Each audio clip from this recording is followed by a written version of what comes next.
अस्सलामुअलैकुम, क्या हाल चाल है। उम्मीद करता हूँ ठीक होंगे, खैरियत से होंगे। मेरा नाम है जमी और मेरे साथ हैं शहजाद चौधरी और आज हमारे साथ हैं राय चांद भाई। तो जी और आज राय चांद साहब की नज़र है हमारे पास कुछ पेश करने के लिए, थोड़ा एक्सप्लेन भी करेंगे। तो आज राय चांद बड़े डिसहार्ट बैठे हुए हैं, ना उम्मीद है, इनका महबूब खो गया है। और महबूब जब खो गया है। हाँ, महबूब खो गया है। और जब इनका महबूब खो जाता है तो ये गलियों में बाज़ारों में ऐसे घूमते हैं, दीवाना वार मजनू बन जाते हैं। तो इनकी ये नज़र आधे ये घंटे है। वाले मजनू बनते हैं। नहीं, आधा घंटा तो ज़्यादा कह दिया, 5-7 मिनट पाँच के सात मिनट वाले हाँ, 5-7 मिनट में ये मजनू बन जाते हैं। तो उसके लिए ये है कि बरगे हिना पे लिख दी अपने दिल की दर्दे दास्तां। बरगद दरख्त को कहते हैं। बर्ग कहते हैं दरख्त को, पौधे को, और हिना हिना मेहंदी का। मेहंदी कहते हैं कि बरगे हिना पे के जो दरख्त है ना मेहंदी का, उसके पत्तों पर राय चांद साहब ने अपने दिल की दास्तान लिख दी। समात फरमाएं। बरगे हिना पे लिख दी अपने दिल की दर्दे दास्तां, शायद के रफ्ता रफ्ता लगे दिलरुबा के हाथ। वाह वाह वाह वाह, तो क्या बात है, क्या बात कोई है, तोड़ेगा पत्तों को, खुश्क करेगा, पीसेगा, कोन में बंद करेगा, गली में जाएगा और और आवाज देगा मेहंदी। किसी ईद पे तो पहुंचेगी ना, किसी ईद पे तो वो पहुंचेगी। आवाज देगा अगर गली में मेहंदी ले लो, और वो दरवाजे पे हल्की सी दस्तक देकर, अरे भैया इधर आओ, वो कौन आएगी और वहाँ राय चांद के दिल की दास्तान लिखी होगी। और फिर वो लिखेगी, ऐसे दिल बनाएगी कि बड़े मैं प्यार 4 से। बच्चों की माँ हूँ, अब मुझे माफ कर दो। ये भी है, ये अच्छा सीन है। अच्छा जी, तो आज की वीडियो का टॉपिक कुछ यूं है, India bans wheat export to all countries in the world. तो अब पता नहीं कि इंडिया के पास इतनी तो ज्यादा तो मिकदार में है वीट इंडिया होती है, अच्छा तो काम कर रहा है। इंडिया बड़ा यार एक्टिव है, हर मामले में एक्टिव है। इंडिया को एक्सपोर्ट करना बंद कर दिए। अब अजीब बात देखिए है। देखिए सुने जरा, इंडिया को पता है कि पहले जो कमी पूरी करता था यूक्रेन, हाँ, यूक्रेन करता था, यूक्रेन बिल्कुल। कमी पूरी करता था। नहीं सुनते, नहीं बात तो सुनने, बात बताना भी आपको हमेशा क्यों आप कंफ्यूज रहते हैं, बात करना बड़ी अहम होती है। इंडिया देखें कितना अच्छा सोच रहा है, इंडिया की देखें जो मैनेजमेंट है वो कितना अच्छा सोचती है। इंडिया तो बहुत सोचता है, आप भी उधर ही चले जाओ दोनों। ये रेस हो रहे हैं, शुरू करते हैं, बाद में हाँ, बाद में करेंगे। करेंगे। जी, शुरू कर रहे हैं। नमस्कार and welcome you world affairs. मैं हूं प्रशांत धवन। सो इंडिया ने वीट एक्सपोर्ट्स पे लगा दिया है बैन, मतलब कि इंडिया अब से किसी भी कंट्री को वीट एक्सपोर्ट नहीं करेगा। कोई नए ऑर्डर वीट एक्सपोर्ट के इंडिया नहीं लेगा। तो ऑब्वियसली इससे दुनिया भर में गेहूं की आप देखोगे बहुत ज़्यादा शॉर्टेज होने वाली है। और इंडियन पर्सपेक्टिव से मैं आपको अगर बताऊं तो ये स्टेप बहुत ही इंपॉर्टेंट है, क्योंकि हमको इंश्योर करना होगा, बहुत ही इंपॉर्टेंट है कि जो काम 2004-2005 में हो गया था ये 2022 में ना हो जाए। मैंने इससे पहले एक प्रीवियस वीडियो में मैंने आपको बताया था कि 2004-2005 में जब डॉक्टर मनमोहन सिंह जी पीएम थे इंडिया के, तब इंडिया ने जरूरत से ज्यादा वीट एक्सपोर्ट कर दिया था जोश जोश में आकर, और फिर एक बार को भारत में वीट की, गेहूं की कमी भी पड़ गई थी। तो अभी के लिए जो ये सरकार का स्टेप है बहुत इंपॉर्टेंट है। इससे बेसिकली हम ये इंश्योर कर लेंगे कि सबसे पहली बात तो हमारे यहाँ वीट की कमी ना हो जाए, और उसके बाद मेरे हिसाब से जैसे जैसे टाइम आगे बढ़ेगा, कोई बड़ी बात नहीं है, 3-4 महीने बाद हो सकता है कि हम फिर से वीट एक्सपोर्ट करना स्टार्ट करें। It is possible as well. मगर ऑब्वियसली यहाँ पे आपका एक क्वेश्चन ये होगा कि इंडिया के पीएम ने कुछ ही हफ्तों पहले अप्रैल 22 में ये कहा था जो बाइडन और वेरियस वर्ल्ड लीडर्स को कि India is ready to feed the world, India दुनिया को खिलाने के लिए तैयार है। तो अब हम यहाँ पर वीट के एक्सपोर्ट पर बैन क्यों लगा रहे हैं? देखिए, रिसेंटली कुछ डेवलपमेंट्स हुई हैं जिसको हमने एंटिसिपेट नहीं किया था, और उन डेवलपमेंट्स को देखते हुए ये निर्णय लिया गया। नाउ डिस्कस करते हैं इस टॉपिक को इन डेप्थ। मगर आगे बढ़ने से पहले आपसे एक क्वेश्चन पूछूंगा। क्वेश्चन यहाँ पर यह है कि आज के समय इंडिया डिस्कस कर रहा है एक प्रेफरेंशियल ट्रेड पैक्ट के आइडिया को किस जीसीसी कंट्री के साथ, गल्फ कोऑपरेशन काउंसिल कंट्रीज के बारे में आपको पता होगा, Saudi Arabia, Kuwait, Bahrain, UAE, Oman. तो आपको बताना है कि इनमें से वो कौन सा देश है जिसके साथ इंडिया प्रेफरेंशियल ट्रेड पैक्ट की बात कर रहा है। ये है यहाँ पे आपकी ऑप्शन। कमेंट सेक्शन में करिए उत्तर, सही आंसर आपको मिलेगा वीडियो के एंड में, और जो लोग सही आंसर वैसे करेंगे उनकी वीडियो को मैं हार्ट दे दूंगा। अब देखो, सरकार का जो ये निर्णय है ये एक्सपोर्ट को बैन करने का, इसके पीछे मेन रीजन है अप्रैल का महीना। आपको पता होगा भारत में सबसे ज़्यादा जो वीट प्रोड्यूसिंग स्टेट्स हैं वो है पंजाब, उत्तर प्रदेश, हरियाणा, मध्य प्रदेश, राजस्थान। इन स्टेट्स में ही मेनली हमारा वीट ग्रो होता है। और अनफॉर्चुनेटली अप्रैल के महीने में हमने ये देखा है कि नॉर्थ वेस्ट इंडिया और सेंट्रल इंडिया में 122 साल का रिकॉर्ड टूटा है। हॉटेस्ट अप्रैल महीना गया है और हीट वेव ऐसी आई है कि कई किसानों की जो फसल है ये खराब भी हुई है। ऑल टुगेदर पूरी फसल खराब नहीं हुई, मगर कहीं ना कहीं लॉसेस देखे गए हैं। फॉर एग्जाम्पल मैं अगर बात करूं पंजाब की, तो पंजाब की सरकार ने ये सोचा रहा इनिशियली इस साल में कि ये लोग प्रोक्योर करेंगे, मतलब कि खरीदेंगे किसानों से 135 लाख टन का गेहूं, मगर ये प्रोक्योर कर कितना पाएंगे। इन्होंने खुद एडमिट किया है कि मैक्सिमम 80 से लेकर 100 लाख के आसपास इनको वीट मिलने वाला है इस साल। तो ओवरऑल जितनी उम्मीद थी उससे काफी कम गेहूं प्रोड्यूस हुआ है because of the heat wave. और इसका रीजन ये है कि जब गर्मी बहुत ज्यादा पड़ती है तब उस वक्त क्या होता है कि जो वीट की ग्रेन है ये प्रॉपर्ली ग्रो नहीं कर पाती, प्रॉपर्ली मैच्योर नहीं कर पाती, उस लेवल तक नहीं पहुंच पाती जहां पे आप उसको सेल कर पाओ एज ए फूड ग्रेन। और ऑब्वियसली देखिए इसका इंपैक्ट हम ऑलरेडी देख रहे हैं। आटा महंगा हो गया है, ब्रेड आपने देखा होगा थोड़ी सी महंगी हो गई है।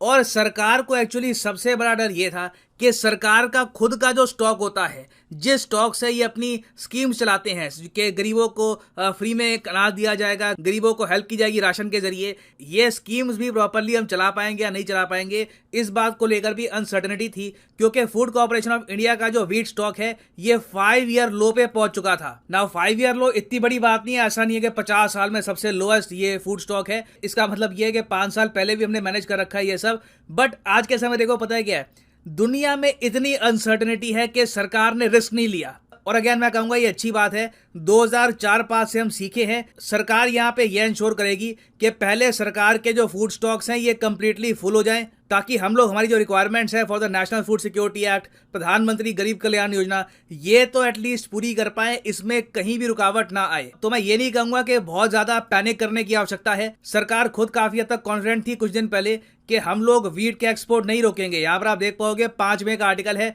No plan to curb wheat exports yet. तो सरकार का भी इनिशियली ये सब करने का प्लान था नहीं। बट एक डर देखिए यहाँ पर यह भी है कि इंडिया को इतने सारे ऑर्डर मिल रहे हैं बाहर की कंट्रीज से, टर्की से, इजिप्ट से। दुनिया में वीट की इतनी शॉर्टेज है कि अगर हम एक्सपोर्ट का ऑप्शन ओपन रखते ना तो बाहर के देश इतने ज्यादा प्राइसेस पे कर रहे थे कि सारा हमारा वीट बाहर ही जाना था, सरकार को कुछ मिलता ही ना। और मुझे पता है यहाँ पर आप यही क्वेश्चन पूछोगे कि इससे पहले जो मैंने वीडियो बनाई थी कि इस कंट्री की तरफ से वीट का ऑर्डर आया है, इस कंट्री ने हमसे वीट मांगा है, तो उन ऑर्डर्स का क्या होगा। देखो सरकार ने यहाँ पर यह बोला है कि जो प्रीवियस ऑर्डर हैं ये हम कैंसिल नहीं करेंगे। फॉर एग्जांपल टर्की का जो ऑर्डर है 50,000 टन का, ये इनको मिल जाएगा वीट। इसके अलावा कई और देश हैं, कई और कंपनीज हैं दुनिया भर में, इन्होंने इंडिया से वीट परचेज किया है, उनकी शिपमेंट्स हम प्रॉपर्ली कर देंगे। अब बस हम नए ऑर्डर नहीं लेने वाले। और इंडिया के इस स्टेप को आप देखोगे ग्लोबल मीडिया कवर कर रहा है, Bloomberg, New York Times, Washington Post, हर जगह इस पर आर्टिकल्स पब्लिश हुए हैं। क्योंकि इंडिया का जो ये स्टेप है, इससे इंडिया की पॉपुलेशन के लिए फूड तो सिक्योर हो जाएगा, मगर ग्लोबली जो फूड के प्राइसेस हैं ये बहुत ज़्यादा बढ़ने वाले हैं। और याद रखिएगा वीट से बहुत कुछ प्रोड्यूस होता है, बिस्किट्स बनते हैं, बहुत से और प्रोडक्ट्स बनते हैं। सिर्फ यहाँ पर यह मत सोचना कि आटा रोटी ये सब बनेगी, ब्रेड, वेरियस और आइटम्स बनती हैं। तो यूक्रेन वॉर की वजह से जो ग्लोबल फूड शॉर्टेज स्टार्ट हुई थी, इसका बहुत ही ज्यादा नेगेटिव इंपैक्ट पड़ेगा दुनिया में। कोई बड़ी बात नहीं है, कई अफ्रीकी देश में और जगह भी लोग भूख की वजह से मारे भी जाए। अब यहाँ पर आप कहोगे उस केस में इंडिया कुछ नहीं करेगा। देखिए भारत सरकार ने यहाँ पर यही बोला है, हम लोग एक्सपोर्ट नहीं करेंगे कमर्शियल बेसिस पर, मगर मान लो कि बीच में एक देश है वहां पे फूड की बहुत कमी पड़ गई, यूएन भी कह रहा है बाकी कंट्रीज को कि प्लीज हेल्प करिए, तो उस केस में भारत सरकार इंडिविजुअल बेसिस पर, इमरजेंसी बेसिस पे आप कह लीजिए, वीट एक्सपोर्ट कर सकता है। उतनी गुंजाइश छोड़ी गई है इस डिसीजन में। इंडिया हेल्प करेगा दुनिया की, मगर बहुत ज्यादा कंट्रोल तरीके से, क्योंकि जब आप अंधा एक्सपोर्ट करते हो तो आपको पता लगता नहीं है कि कितना आपके पास बचा है, कितना एक्सपोर्ट कर लिया। काफी बार 2-3 महीने बाद प्रॉपर डेटा आता है उसका। तो पैनिक करने की कोई आवश्यकता नहीं है। यह मूव लिया गया है इंडिया की सेफ्टी, इंडिया की फूड सेफ्टी को ध्यान में रखकर, बिकॉज इन दी एंड सरकार की मेन प्रायोरिटी है कि इंडियन सिटीजन्स के पास प्रॉपर खाने को होना चाहिए, यहां पर खाने की कमी नहीं पड़नी चाहिए ना। वापस आते हैं अपने एमसीक्यू की तरफ कि इंडिया आज के समय सोच रहा है एक प्रेफरेंशियल ट्रेड पैक्ट साइन करने का किस जीसीसी कंट्री के साथ। तो सही उत्तर इसका है option D, Oman is the right answer. यहां पर आप देख पाएंगे Oman eyes PTA preferential trade agreement with India to boost India's trade with the gulf after United Arab Emirates CEPA। UAE के साथ हम ऑलरेडी एक फ्री ट्रेड पैक्ट साइन कर चुके हैं, तो ओमान भी चाहता है कि इंडिया के साथ ये लोग एक फ्री ट्रेड एग्रीमेंट साइन कर ले। और यहाँ पर आप देख पाएंगे, ये यहाँ पे आपको दिखेगा, ओमान एक बहुत ही इंपॉर्टेंट देश है इंडिया के लिए। और फाइनली यहाँ पर मैं ये भी ऐड कर दूं कि लाइफ में अगर आप एक बार प्रॉपरली यूपीएससी एग्जाम के लिए प्रिपेयर करना चाहते हैं तो कमेंट सेक्शन में जाओ, यहाँ पे आपको मिलेगा लिंक, यूपीएससी के लिंक पे करो क्लिक और यहाँ पे आप परचेज कर पाओगे ये यूनिक कॉम्बो पैकेज, जिसके अंदर आप यूपीएससी प्रीलिम्स, मेंस, ऑप्शनल तीनों की तैयारी कर सकते हैं इन। हाँ जी, तो वीडियो जो है वो ख़त्म हो चुकी है और प्रशांत सर ने ये बड़ी कमाल की बात की है कि इस बार जो अप्रैल का महीना जो है वो बहुत गर्म गया है और उसका फैक्ट हुआ है कि लोगों की जो है, क्योंकि मेरा जो बल्कि हमारा तीनों का विलेज में रहते हैं, तो ये डायरेक्ट पाला पड़ता है गंदम के साथ, उसके बाद राइस जो धान होती है उसके साथ। तो ये इस बार हमने खुद देखा है कि जब वो कॉम्प्लेन निकल रही थी, दाना बन रहा था, उसमें वो एक दूध टाइप का होता है, जब लिक्विड होता है वो होता है जब दाना बनता है तो उसके अंदर लिक्विड होता है वाइट कलर का, कहते हैं उसको। तो इस तरह फिर आहिस्ता आहिस्ता वो ना एक टाइमिंग लेकर ना वो लिक्विड बढ़ता है और दाना फूलता है, वजन में आता है, पूरे वेट में आ जाता है और फिर जाकर वो अपने टाइम के साथ पकना शुरू कर देता है। ये हवाओं का कुछ सिलसिला होता है। हाँ जी, तो इस बार जो है ये हुआ है कि हीट वेव की वजह से अप्रैल का महीना जो है वो बहुत ज्यादा गर्म हो गया था, जो कि मेरा ख्याल ये है कि एज यूजुअल जो लगता है ना, हाथ हम लगाते हैं गंदम को, कम से कम 15 दिन पहले इस दफा जो है ना साइज जो है दाने का, ये रह गया था ना, ये रह गया था, गर्मी जो है वो बिल्कुल पहले ऐसे ही है, आ गई है, उसी की वजह से दाना जो है ना उसकी ग्रोथ नहीं हो पाई। और इसमें जो है बड़े बड़े किसान जो है ना, मामू है मेरे, वो उनकी भी मतलब 50 से 60 जो एकड़ है जमीन थी, और उनकी भी जो एवरेज है ना, क्या लें कि जो थोड़ी ज्यादा पहले, मतलब कहते हैं ना कि एक टाइम होता है, एक टाइम से भी 10 दिन 5 दिन पहले जो है ना उसकी बिजाई शुरू हो जाती है, ऐसे होता है। और हालांकि ना आपने देखा होगा कि हर साल गंदम जो है ना वो दाना वजन होता है, थोड़ी सी हवाएं चलने के बाद ऊपर से गंदम ना गिरना शुरू हो जाती है वो, और दाना या तो कमजोर या फिर उसकी कोई बचत हो जाती है। इस साल कुछ भी ऐसा नहीं हुआ। जो सिट्टा कहते हैं उसे, ऊपर से जो दाने वाला जो सिट्टा होता है वो बिल्कुल इतना हल्का और नाजुक रहा है कि उसका इतना वजन नहीं बढ़ पाया कि वो नीचे वाला जो उसका पौधा है, नाड़ है, वो उसको गिरा सके, उसको लिटा सके। तो इस साल सारी जो गंदम की जो फसलें थी वो सारी खड़ी भी रहीं और ये एक वजह बनी रही। लेकिन एक और चीज है, अगर इस बार फसल जितनी भी है वो खड़ी रही है, तो उससे क्या हुआ है कि जो हाथ से लोग कटाई करते थे बहुत ज्यादा हमारे यहाँ, वो मुकम्मल तौर पे तकरीबन नहीं हुई, क्या लोग 30% मशीनरी सारा काम हुआ। दूसरा मैं जो बात कहने वाला हूँ ना, वो ये है कि टाइम से पहले गंदम का पक जाना, बिल्कुल टाइम से पहले गंदम का पक जाना और कट जाना, ये एवरेज कम दे देता है। और ये एवरेज, ये जो गर्म वेव्स आई, हीट वेव्स आई हैं, और अप्रैल में बहुत ज़्यादा गर्मी पड़ गई अचानक से, ये इतनी नहीं पड़नी चाहिए। ये मौसमी हालात इंसानों की वजह से, बिल्कुल वजह से। अब देखिए ना, इंसानों ने दरख्त नहीं लगाए, इंसान जो है जंगलात को काटे जा रहे हैं, नए दरख्त लगा नहीं रहा। और आपने फिर देखा होगा कि रशिया और यूक्रेन ने कितना किस्म का बरूद वो एनवायरनमेंट में फैलाया। तो दूर की बात है, अभी अपने जिम्मेदार देखें, जो पहले के दरख्त लगे हुए हैं वो कटवा रहे हैं, बिल्कुल ऐसे जमीनों में दरख्त कोई नजर ही नहीं आ रहा है। बिल्कुल ये बात है, ये हीट ज्यादा होने की ये भी वजह है। आज भी आप कश्मीर, मरी और जंगलात वाले इलाकों में चले जाएं, वहाँ इतनी ठंडक है, वहाँ कूलिंग है, वहाँ सर्द हवाएं हैं, हवाओं में नमी है और बहुत ज़्यादा एनवायरनमेंट साफ है, नीट एंड क्लीन है जगह। और अगर आप देखें, इसकी एक वजह ये भी हो सकती है कि यूक्रेन और रशिया की जो जंग हुई, उस जंग में बहुत ज़्यादा वो जो बरूद इस्तेमाल हुआ और वो सारे के सारा बरूद एनवायरनमेंट में फैला। अब देखिए, मैंने कहीं पे पढ़ा था, सॉरी सर मैं आपकी बात काट रहा हूँ, कहीं पे पढ़ा था ये जो रेफ्रिजरेटर होते हैं या एसी होते हैं, इनका बहुत ज्यादा इस्तेमाल ओजोन लेयर को, इनके अंदर एक गैस होती है जो बाद में डिफ्यूज होती है, खारिज होने के बाद उसके अखराज से वो उसका एक रिएक्शन होता है, रिएक्शन के बाद वो एक अजीब किस्म की गैस बन जाती है जो ओजोन को खराब करती है, उसकी तह को पतली करती है, और ये भी वजूहात बनती है हीट वेव की। और ज़्यादा से ज़्यादा आजकल तो एसी भी इसी किस्म के निकले हुए हैं कि आप सारा दिन चलाते हैं क्योंकि वो बिजली कम ले रहे हैं, और आप सारा दिन चलाते रहते पाकिस्तान हैं में तो खैर लेकिन कम नहीं ले रहे बिजली। पाकिस्तान में तो आप जैसा भी एसी लगा ले, एसी है, आपको लगा के पता जाएगा। आप एक बार लगाएं सही, ये तो आपका बिल आती है। वही ना, आपका बिल जो है वो एक रूम का जो है ना, अगर एसी लगाएं तो 30,000 से कम आ जाए तो मैं कसूरवार एक हूं। माह का। यकीनन आएगा, जी, आएगा, यकीनन सर आएगा। अच्छा इससे चलिए, कम नहीं होगा। और दूसरी बात गंदम को चांद साहब आप कहते हैं कि बात ना करें इंडिया की, आप कहते हैं इंडिया के हक में ना बोलें। ये देखें कितनी अच्छी ये प्लानिंग है। सबसे पहले आपने एक लफ्ज सुना होगा कि मोदी जी जो गरीब आवाम योजना है और उसके उसमें लिए 2 रुपए के ना, ये बड़ी कमाल की बात है। ये आपको एक्सप्लेन नहीं करें पता। जरा, इनको पता चले। 2 रुपए फिर बाद में पर कहते हैं केजी लड़ते हैं गेहूं, हमसे ये हैं। गंदम 2 रुपए पर केजी, और वही 2 रुपए केजी जो है वो राइस। ठीक है, जो सतह गुर्बत से नीचे लोग रह रहे हैं उनके आधार कार्ड बने हुए, राशन कार्ड होता है, बल्कि उनको राशन कार्ड दिया हुआ है एक। हमारे यहाँ तो एक ही आईडी कार्ड है बस, इसके अलावा हमें कोई कार्ड नहीं दिया गया। या पिछले चंद दिन पहले वो कुछ गरीबों को ज़कात के तौर पे वो इलाज होता रहा है इमरान खान के दौर में। ठीक है, वो भी मतलब हम जैसे जो है वो सोचते हैं कि यार ज़कात है तो ना ही लें तो बेहतर है। तो ये चीज अब वहां पे क्या सीन है जी के 2 रुपए के हिसाब से वो दे रहे हैं, पर फर्द के हिसाब से उनके पास डाटा है कि कितने लोग हैं घर में। ठीक है, उस हिसाब से उन्होंने मैनेज करके ना वो प्रोवाइड करना ही करना है। ये मोदी गवर्नमेंट जब से आई है ना, इन्होंने ये किया हुआ है।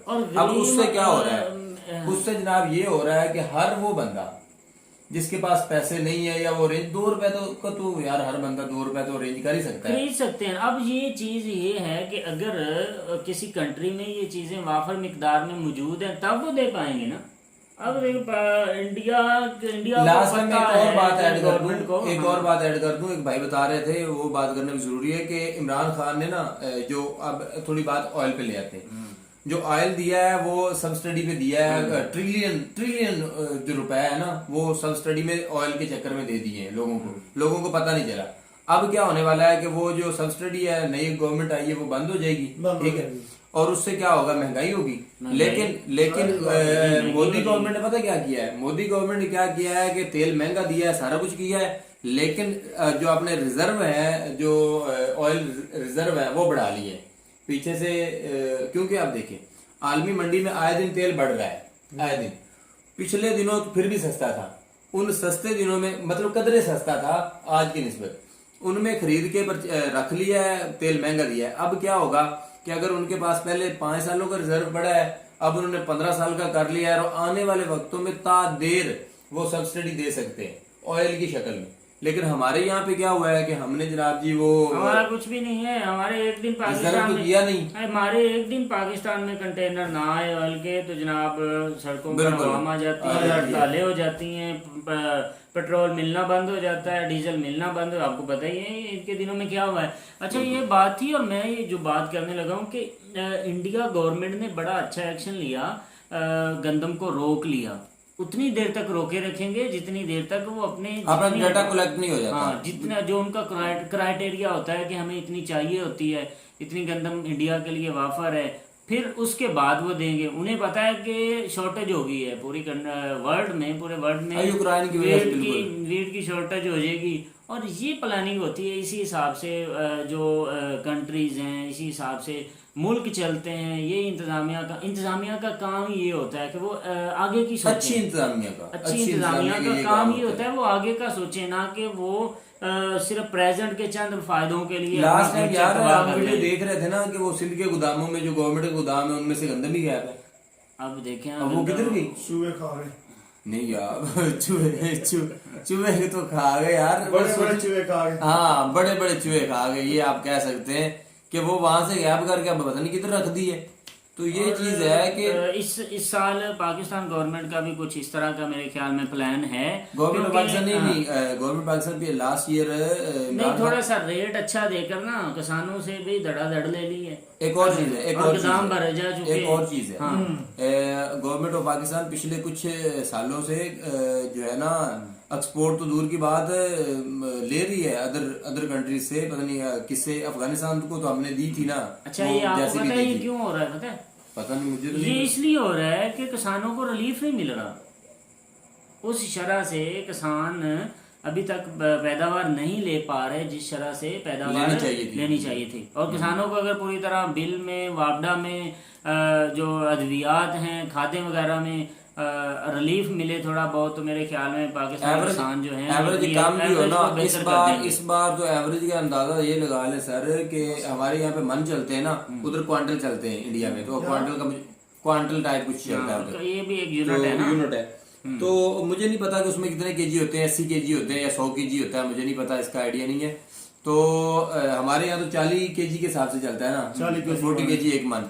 तो इस बार जनाब हमारे यहाँ तो फिर भी जान भाई आपने देखा है 30 मन एवरेज रही है। 30 मन बहुत बड़ी, 30 मन 35 मन। वैसे इससे पहले जो है 50-55 मन के करीब जो है ना, 60 मन लोग ये रही है 60 मन तक लोग। लेकिन गर्मी की वजह से, लेकिन एक और बात है, जंग वाली साइड पे जो दरिया चनाब वाली साइड है, हालांकि दरिया लगता है उधर, जनाब कजन बता रहा था कि हमने इस बार सिर्फ 16 मन 15 मन 16 मन फी एकड़ जनाब लिया है। तो इस बार रो रहे हैं, उनकी भी हिम्मत है, रो रहे हैं। जिन्होंने 9,000 रुपए भी एक बोरी डीएपी डाली है, उसके अलावा 2500 को यूरिया की 2 बोरियां, मतलब 5,000 की यूरिया फी एकड़ डाली है।